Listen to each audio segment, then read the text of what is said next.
वंशज जब भी जागृत है, तब कहता हूं साहब कि पकड़ सिंह सावक हाथों से दांत गिने नादानी में, पकड़ सिंह सावक हाथों से दांत गिने नादानी में, हर लड़की की छवि दिखती है देखो झांसी रानी में। अरे चिनगारी कोई दिखा न देना इनमें है बारूद भरी, कि चिनगारी कोई दिखा न देना इनमें है बारूद भरी। और युवा शक्ति वो ताकत है जो आग लगा दे पानी में, युवा शक्ति वो ताकत है जो आग लगा दे पानी में। ये भूमि तो वो भूमि है साहब कि पूरे भारतवर्ष का इतिहास तराजू के एक पलड़े पर रख दिया जाए और राजस्थान का गौरवशाली इतिहास तराजू के एक पलड़े पर रख दिया जाए, तो मैं एक बात कहता हूं मित्रों, जिस पलड़े पर राजस्थान का इतिहास रखा होगा वो पलड़ा वजन से नीचे हो जाएगा, क्योंकि कण कण में बलिदान छुपा है, जन जन में अभिमान। और कहो गर्व से सारे मिलकर जय जय राजस्थान।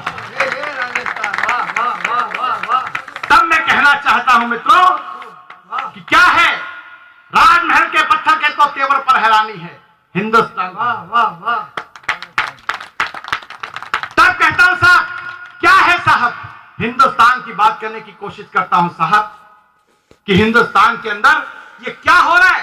तब मैं चार पंक्तियां आपके राजस्थान की गौरव से, इस मिट्टी को कितना प्यार करते हो, कितना प्यार करते हो, मुझे अपनी पंक्ति में बता देना और मैं उस पंक्ति पे पढ़ना चाहता हूं साहब कि राजस्थान का गौरव क्या है साहब।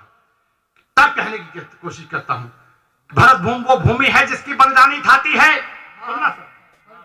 कि भरत भूमि वो भूमि है जिसकी बलिदानी थाती है।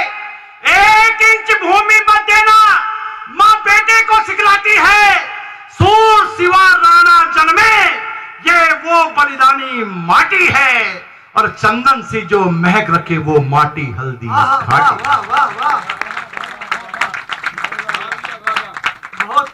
मित्रों ये राजस्थान का गौरव है साहब। तब कहता हूं साहब कि इस मिट्टी में गंध बसी है भगत सिंह कुर्बानी की। मित्रों मुझे माफ करना साहब, मैं आपको चुटकुले नहीं पढ़ रहा, पर मैं कविता से आपको जागृत करने की कोशिश कर रहा हूं कि मैं भले आऊं ना आऊं कभी यहां, पर जब कहीं कविता की बात चले तो आपको मुरलीधर गौड़, राजस्थानी प्रेम शास्त्री जी, ये लोग इसलिए याद आते हैं कि ये लोग कविता की बात करते हैं। वाह, ये बड़े नाम इसलिए हो जाते हैं कि कविता में बात कहने की कोशिश करते हैं। तब मैंने कहीं लिखने की कोशिश की साहब कि क्या है कि इस मिट्टी में गंध बसी है भगत सिंह कुर्बानी की, इस मिट्टी में गंध बसी है भगत सिंह कुर्बानी की, जन जन पर तो कसम चढ़ी है सरयू तट के पानी की, लाल बालवा पाल सरीके कितने ही तो लाल हुए, तलमन में तो बिजली जिनके खून ने उबाल लिए, उबला हुआ खून यहाँ पर बहता जैसे पानी था, सबके जिंदा रहने का तो मकसद ही कुर्बानी था।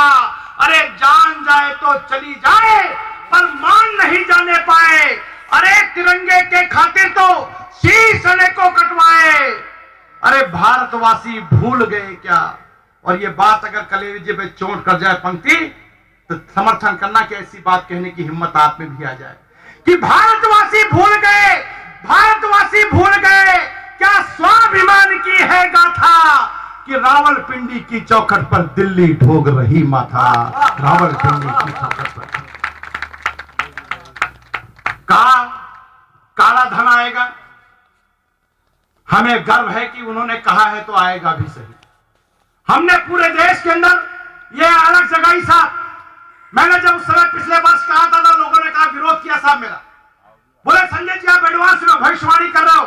मैंने उस समय कह दिया था कि हिंदुस्तान के अंदर ये होके रहेगा, क्योंकि 67 साल पहले एक व्यक्ति गुजरात से चला था, 67 साल पहले एक व्यक्ति गुजरात से चला था,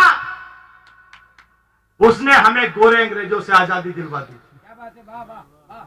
और फिर एक व्यक्ति जब इस बार गुजरात से चला तो हमें हिंदुस्तान के इन काले अंग्रेजों से आजादी मिली।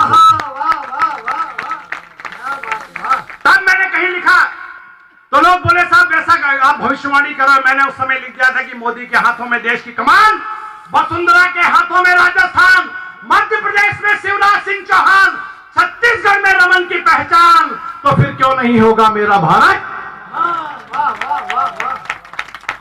लाल किले की प्राचीर से जब मोदी जी बोलेंगे, ये वही व्यक्ति है साहब, ये वही व्यक्ति है जिसको अमेरिका ने वीसा नहीं दिया था, ये वही व्यक्ति है जिसको लोगों ने कहा कि नहीं साहब आपके ऊपर मजहबी खून के धब्बे हैं, हम आपको अपने यहां नहीं आने देंगे। और आज विश्व के सारे देश लाइन लगा के खड़े हैं कि आप हमारे यहां कब आएंगे।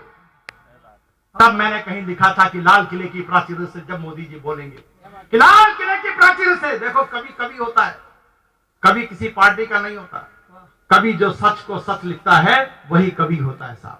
तब मैंने कहीं लिखने की कोशिश की कि लाल किले की प्राचीर से जब मोदी जी बोलेंगे पाक चाइना अमेरिका के सिंहासन भी डोलेंगे, पाक पड़ोसी भूल जाएगा ओछी हरकत करना और चाइना को तो पीछे कदम पड़ेगा धरना। और इस पंक्ति पे अगर आपके विचार सहमत हो जाए तो मुझे बता देना कि पाक पड़ोसी भूल जाएगा ओछी हरकत करना और चाइना को तो पीछे कदम पड़ेगा धरना। अरे जितने देश पड़े हुए हैं भारत के तो पीछे, ओबामा भी बात करेंगे नजरें करके।